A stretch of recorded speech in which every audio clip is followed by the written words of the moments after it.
The morning began like any other in the small Catholic town, the kind of place where everyone knew one another and life moved at a steady rhythm.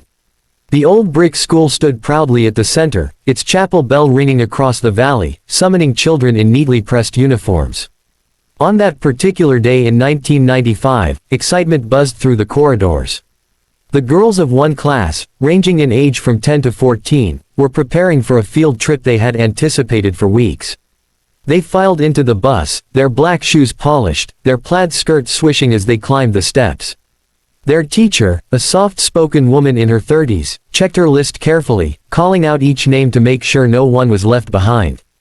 Parents stood nearby, some waving proudly, others snapping photographs, thinking it was just another memory to place in the family album. The bus engine roared to life, coughing smoke into the crisp morning air. The driver, a trusted man who had worked with the school for years, greeted each child with a smile. He had driven countless trips and was as familiar to the families as any relative. With the last wave of goodbye, the bus pulled out of the schoolyard, its yellow frame vanishing slowly down the winding road lined with tall oak trees. The sound of laughter, chatter, and songs drifted faintly until it was swallowed by the distance. For the families, it was a comforting sight, their children safe, together, heading for a day of learning outside the classroom. Hours passed, and the anticipation of their return grew. Parents returned to their daily routines, confident they would see the bus by afternoon. Some mothers baked pies for the evening meal, while fathers came home early from work, eager to hear stories about the excursion.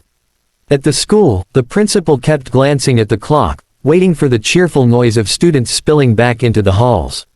But as the sun began its descent, there was still no sign of the bus. At first, no one panicked. Delays happened. Roads could be blocked, or perhaps the teacher had decided to extend the trip by an hour. Yet as evening shadows stretched longer, unease began to gnaw at the edges of calm. By nightfall, the schoolyard was filled once again, but this time with worried faces. Cars lined the street, headlights piercing the growing darkness. Parents clutched each other, pacing, whispering, and calling relatives to ask if anyone had seen the bus. The local police were summoned, and an official search began. Officers traced the bus route, driving along the quiet rural roads, stopping at gas stations, diners, and rest stops. No one had seen a vehicle matching the description. The winding country lanes were scoured, fields checked, and ditches inspected in case of an accident. Yet there was nothing, no skid marks, no broken branches, no signs of a crash. The bus had simply disappeared. As the night deepened, the chapel filled with families holding candles, their trembling voices reciting prayers that mingled with sobs. The teacher's name was whispered, the driver's reputation discussed, but no explanation could bring comfort. Reporters arrived, their flashing cameras adding chaos to the already fragile scene. The headlines printed the next morning screamed of the impossible, entire Catholic girls' class missing. For the small town, life stood still. The laughter that had left with the bus that morning seemed to have been swallowed whole, replaced with silence and grief. The next days blurred into weeks. Helicopters searched the surrounding forests and rivers, while divers combed through lakes nearby. Posters with the children's smiling faces were plastered on telephone poles, grocery stores, and church doors. The families, clinging to any thread of hope, gathered in groups, discussing theories late into the night. Some believed it was a tragic accident, the bus hidden somewhere in the dense wilderness. Others whispered darker fears, of kidnappings, of something orchestrated beyond their understanding. Police officers, exhausted and baffled, admitted quietly to one another that they had never encountered a disappearance like this. Still, one haunting truth remained unshakable. 27 girls, one teacher, and one driver had set off on a bright morning in 1995, their bus filled with the warmth of laughter and promise, and none of them were ever seen again. The road that had carried them away seemed cursed, a stretch of asphalt that people avoided, whispering prayers when they had no choice but to pass. For the families, each sunrise carried the weight of absence, and every night was marked by the unanswered question of where their children had gone. The town, once filled with routine and comfort, became forever shadowed by that morning, the day the bus vanished into thin air, taking with it the innocence of an entire community. The weeks following the disappearance of the school bus turned into months, and soon into years, but the grief never dulled. The Catholic town that had once been a place of routine comfort became a community built on silence, whispers, and endless prayers. Every morning, the bell in the chapel rang as it always had, but its sound no longer signaled the start of another ordinary school day. Instead, it carried a weight, echoing over empty pews where parents knelt with clasped hands and tear-stained faces. The rows where their daughters once sat during Mass stood empty, and the absence was louder than any spoken word. At first, the families clung desperately to hope. They gathered in the chapel every evening, filling it with candles until the walls glowed in a golden haze. Mothers clutched rosaries so tightly that the beads left imprints in their palms, whispering prayers not only for the return of their daughters but also for strength to endure another day of waiting. Fathers, though less vocal, carried the same heavy burden. They stared blankly into the flickering flames, torn between faith and despair. Some brought framed photographs of the missing girls, propping them against the altar as though the sight of their innocent smiles would bring them back. The police, at first active and tireless, slowly became background figures in this ritual of grief. After exhaustive searches across forests, rivers, and abandoned barns, they had no more answers to give. Their visits to the families grew shorter, their updates more hollow. Each time they spoke, the words sounded the same: "We're still investigating. We haven't given up." Yet, their eyes betrayed the truth: the trail was cold. As time passed, theories spread through the town like wildfire. Some believed the bus had been taken by someone who had meticulously planned the abduction, hiding it somewhere so remote it would never be found. Others thought the bus had crossed borders, perhaps trafficked into another world far from their small town. More superstitious families whispered of curses and unnatural forces, claiming that the road where the bus vanished was marked by something evil. The community split between those who believed in human cruelty and those who leaned toward the unexplainable. Despite the uncertainty, the chapel became the heart of their endurance. Every week, Mass was dedicated to the missing. The priest spoke of faith being tested, of trials given by God, urging the town to hold on. On anniversaries of the disappearance, the chapel would overflow, its aisles filled with flowers, photographs, and trembling voices singing hymns. The sound was beautiful yet unbearably sorrowful, a desperate cry wrapped in devotion.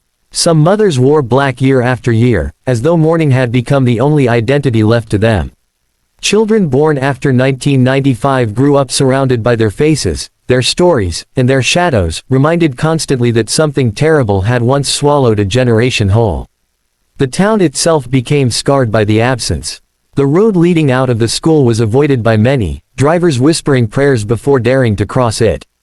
Parents became fearful, holding their children closer, never letting them wander far. The school bus system changed completely. Buses were painted new colors, drivers replaced, routes altered. But no change erased the memory of the yellow bus that had left and never come back. By the third year, some families began to break under the pressure of hope without answers. Marriages strained, siblings felt invisible as all attention remained fixed on the missing girls, and households grew heavy with grief. A few families moved away, unable to bear the constant reminders. Those who stayed seemed trapped in an endless cycle, clinging to faith yet haunted by despair.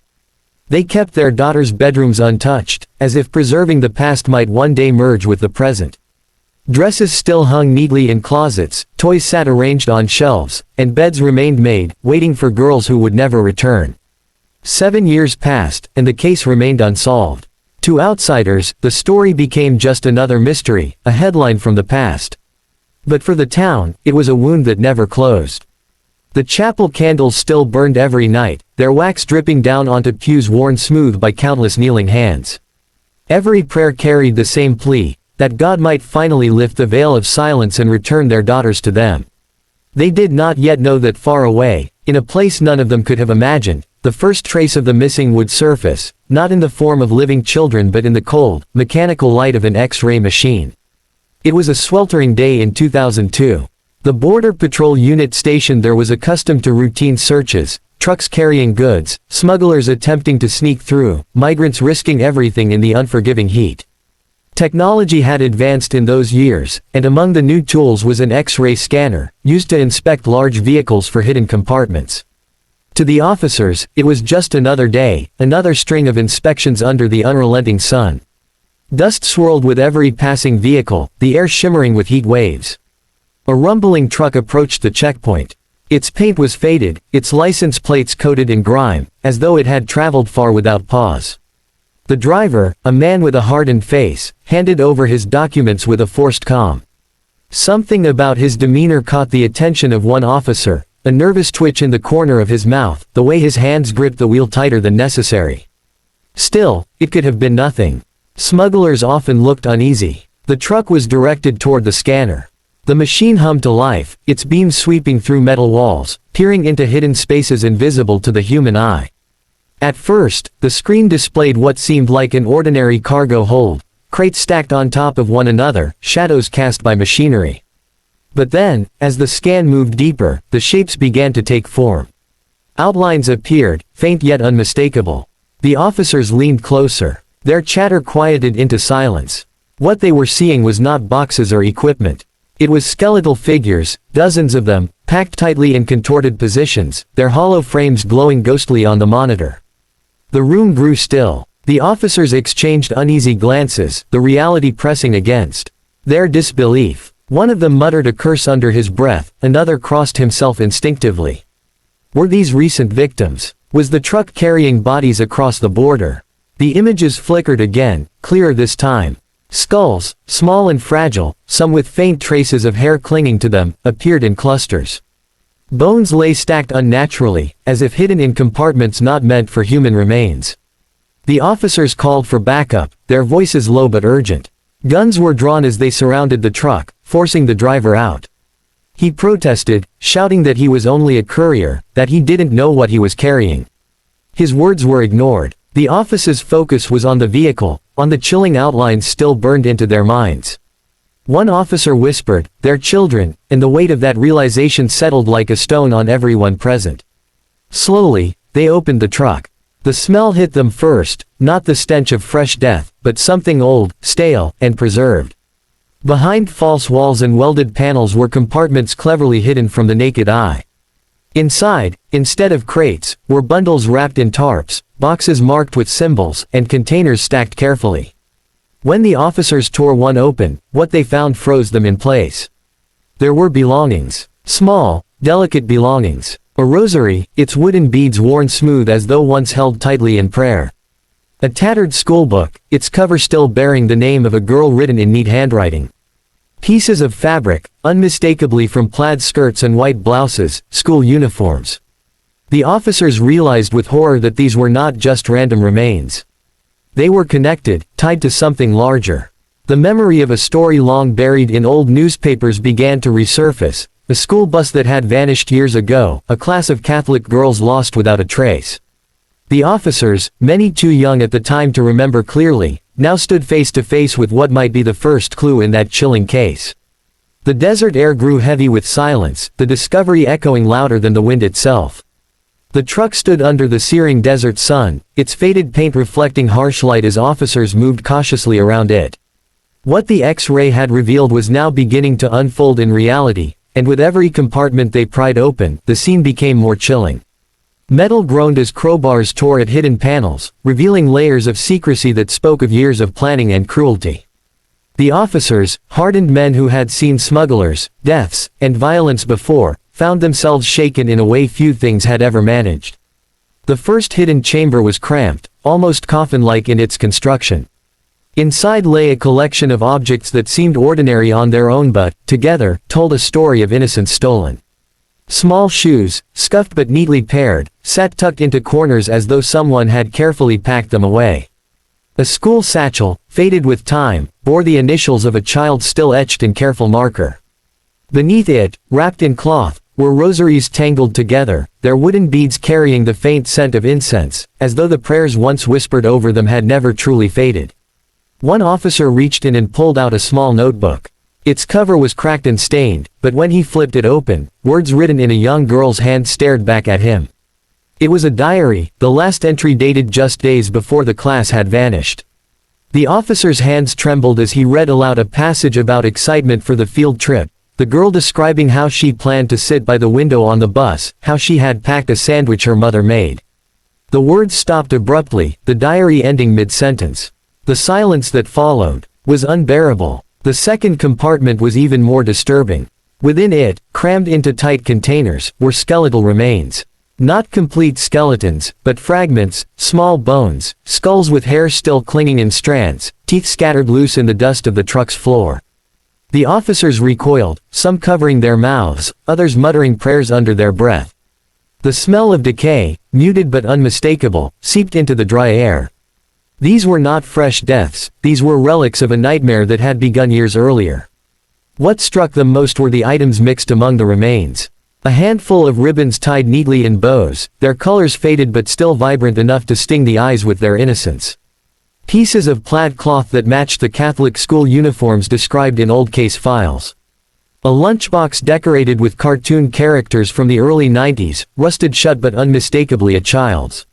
Each discovery chipped away at the office's detachment, forcing them to see not just bones, but children who had once laughed, studied, prayed, and then vanished into silence. Investigators arrived quickly, summoned from nearby towns and cities. They photographed everything, their cameras flashing in bursts that illuminated the horror. Evidence bags filled rapidly, each containing relics of a past that families had been mourning for nearly a decade. The officers whispered among themselves, recalling the infamous story of the missing Catholic girls' class. They realized, with a sickening clarity, that the belongings matched the descriptions from that case. These were the children who had left on a bus in 1995, waving goodbye to their families, never to return. The driver was dragged into custody, his protests growing louder with each passing hour. He claimed ignorance, insisting he had only been paid to move the truck and had no idea what it contained. Whether he was telling the truth or lying mattered little in the moment. The weight of what had been found far outshone his words. This truck was not just a vehicle, it was a tomb, a coffin on wheels that carried with it the whispers of a crime no one had been able to solve. As night fell, floodlights lit up the checkpoint. Investigators worked tirelessly, cataloging every object, every bone, every scrap of cloth. The desert, usually alive with insects and shifting winds, felt eerily silent, as though nature itself was holding its breath. The officers moved like shadows, burdened not only with the physical evidence but also with the unbearable thought of how many years families had waited for answers, unaware their daughters' belongings had been hidden in this moving grave. Word spread quickly, carried first through official channels, then leaked to the press. Photographs of the recovered items began to circulate, the rosaries, the notebooks, the ribbons. Families of the missing saw them, and recognition struck like a knife. A mother fainted when shown her daughter's diary. A father collapsed when presented with the shoes he had polished for his child before the trip. Grief that had dulled into numbness reignited into raw pain, sharper than it had been years earlier. By dawn, the checkpoint had become a place of both revelation and dread. The discovery had answered one question: the girls had not simply vanished into thin air. But it raised countless others. Who had taken them? Why had their remains been hidden and transported across borders after so many years? And, most haunting of all, were there still truths buried deeper than what had been found in the hidden chambers of the truck? The discovery of the truck spread like wildfire. By the next morning, news vans crowded the checkpoint, their satellite dishes pointed skyward as reporters repeated the same chilling phrase: the Catholic girls' class missing since 1995 may have been found. Images of the rosaries, the ribbons, the schoolbooks were broadcast into every living room, rekindling grief that had never truly gone cold. For the families, it was as though time itself had folded. One moment they were standing on the steps of the chapel in 1995, waiting for a bus that never came, and the next they were staring at belongings that had crossed a desert in the back of a truck 7 years later. Parents rushed to the site, some begging to see the evidence with their own eyes. They were met by officers and investigators who tried, often unsuccessfully, to shield them from the horror. One mother clutched a rosary recovered from the truck, insisting she had given it to her daughter the morning of the field trip. Another broke down completely upon recognizing the diary, the careful handwriting that she had seen night after night.